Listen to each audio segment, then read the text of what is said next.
আমাদের সবার প্রিয় মাতৃভূমি বাংলাদেশ আয়তনের দিক থেকে 91তম স্থানে হলেও জনসংখ্যার দিক থেকে মাত্র 8ম স্থানে রয়েছে বাংলাদেশ।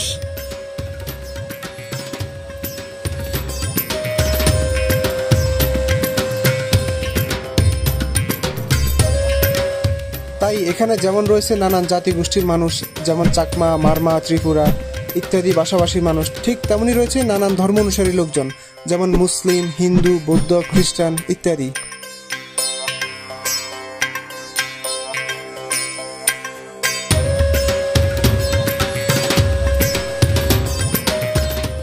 তবে ইসলাম ধর্মই হলো বাংলাদেশের প্রধান ধর্ম। এদেশের সর্বাধিক মানুষই ইসলাম ধর্মে বিশ্বাসী। 2022 সালের ডিজিটাল জনশুমারি অনুসারে বাংলাদেশের মোট জনসংখ্যার প্রায় 91.04% হল মুসলিম।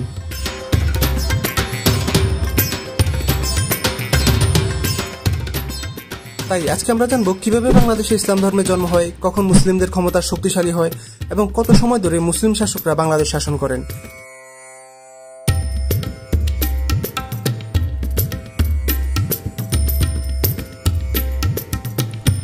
আমরা সকলেই জানি মধ্যযুগে প্রায় 1204 সালে ইখতিয়ার উদ্দিন মোহাম্মদ বখতিয়ার খিলজির হাত ধরে বাংলা বিজয়ের মাধ্যমে মুসলিম শাসনের সূচনা হয় এবং 1757 সালে 23 জুন পলাশীর প্রান্তরে নবাব সিরাজউদ্দৌলার পরাজয়ের মাধ্যমে মুসলিম শাসনের অবসান ঘটে।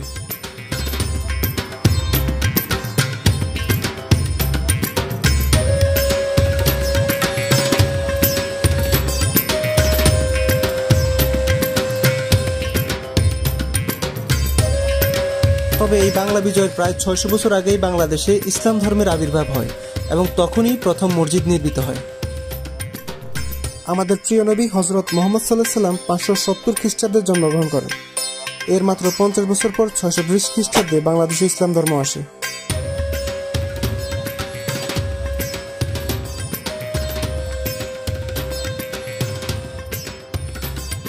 উত্তরাঞ্চলের লালমনিরহাটে এর যাত্রা শুরু। বিভিন্ন গবেষণা এবং প্রাপ্ত শিলালিপি এমনই দাবি জোরালো করেছে। এতে আরো দেখা যায় 690 খ্রিস্টাব্দে দেশের প্রথম মসজিদটি নির্মিত হয়, যেটি আমাদের দেশে সাহাবায়ে কেরাম মসজিদ নামে পরিচিত রয়েছে। 1987 সালে পঞ্চগ্রাম জঙ্গল খননের সময় এই প্রাচীন মসজিদের নিদর্শন পাওয়া যায়। এর একটা ইটের মধ্যে রয়েছে কালিমায়ে তৈয়্যিবা, যা 59 হিজরি সনে লেখা। তাই অনুমান করা যায় মসজিদটি হিজরি 69 সনে বা 690 খ্রিস্টাব্দের দিকে স্থাপিত বা সংস্কার করা হয়।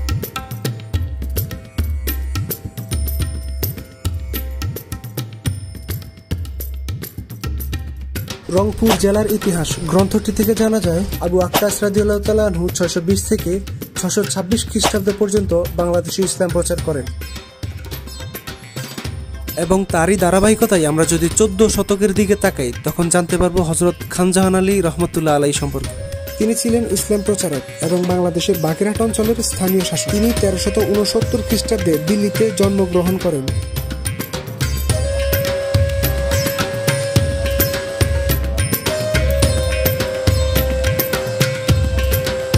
তার সবচেয়ে উল্লেখযোগ্য স্থাপত্য কীর্তি হল বর্তমানে বাগেরহাটের 60 গম্বুজ মসজিদ। হযরত খানজাহান আলী রহমতুল্লাহ আলাইহি 25 অক্টোবর 1459 খ্রিস্টাব্দে এশার নামাজ পড়া অবস্থায় 60 গম্বুজ মসজিদে ইন্তেকাল করেন।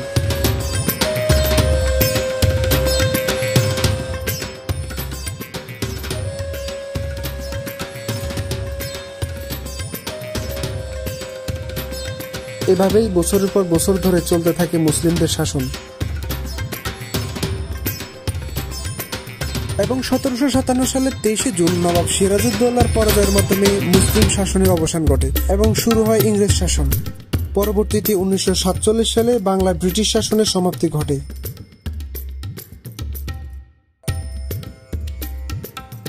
1303 থেকে 1757 সাল পর্যন্ত প্রায় 454 বছর ধরে মুসলিমরা এই দেশ শাসন করে এবং ঠিক তখনই ধর্মীয় সংখ্যাগরিষ্ঠতার দিক থেকে ভারত পাকিস্তান ভাগ করা হয় এবং এর ফলেই বাংলা হয়ে পড়ে দুই ভাগে বিভক্ত। ভারতের অংশকে বলা হয় পশ্চিমবঙ্গ এবং পাকিস্তানের অংশকে বলা হয় পূর্ববঙ্গ এবং পাকিস্তানি শাসন ব্যবস্থার বৈষম্যতার কারণে 1971 সালে মুক্তিযুদ্ধ সংঘটিত হয় এবং তার ফলাফল স্বরূপ পাকিস্তান থেকে আলাদা হয়ে তৈরি হয় আমাদের এই স্বাধীন বাংলাদেশ এবং এভাবেই আমাদের বাংলাদেশ ইসলাম সংখ্যাগরিষ্ঠ দেশ হিসেবে প্রতিষ্ঠিত হয়।